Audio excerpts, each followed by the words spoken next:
Ever heard of a bogeyman so terrifying that parents just had to whisper her name to make their kids behave? Forget the monster under the bed. In the heart of Leicestershire, England, there was a creature far more chilling. A blue-faced hag with iron claws who lived in a cave she dug with her own talons. Her name was Black Annie's. This isn't just some forgotten fairy tale. For centuries, the legend of Black Annie's haunted the Danehills, a real place just outside the old city of Leicester. Locals would tell stories of a one-eyed crone with a taste for children and lambs. They said she'd lurk in the branches of a gnarled old oak tree that stood guard over her cavern, just waiting for unsuspecting prey.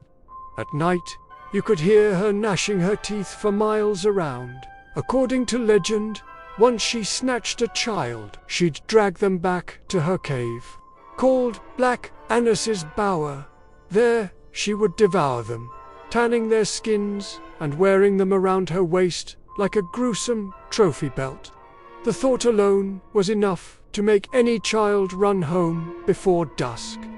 Even adults would bolt their doors and windows tight, terrified of her long, sharp claws reaching in to snatch them away.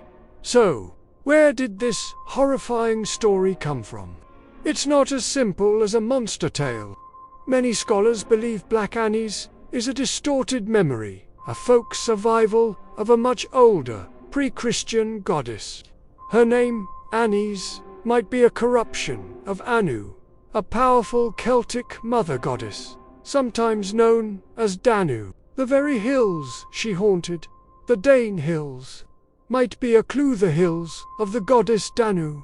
Think about it, a powerful female figure connected to the earth, caves, and the cycle of life and death.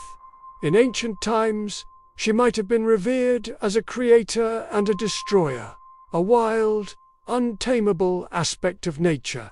But as Christianity spread across England, these old pagan deities were often demonized. The powerful mother goddess was twisted into a child-eating monster.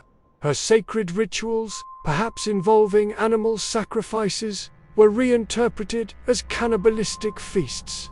The figure once worshipped for her connection to the land became a terror that lurked within it. The story was also incredibly practical. In a time before streetlights and police, the fear of Black Annie's kept children close to home and away from the real dangers that lurked in the dark, like treacherous quarries, dense woodlands, or even human predators. She was a tool for social control, a terrifying personification of stranger danger.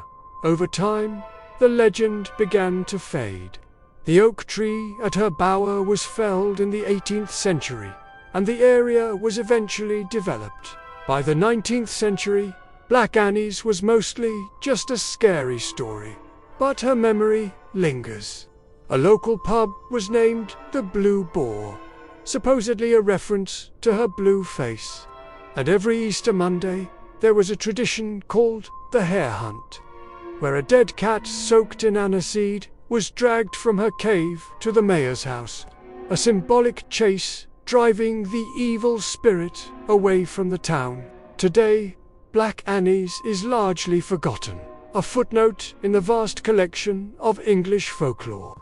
But she serves as a fascinating reminder of how our stories evolve, how a goddess can become a hag, how belief can shape a landscape, and how sometimes the monsters we create are just shadows of the gods we've left behind. The next time you hear a strange noise in the night, or a whisper of a local legend, remember Black Annie's. You never know what ancient truths are hiding in the dark. Thanks for watching.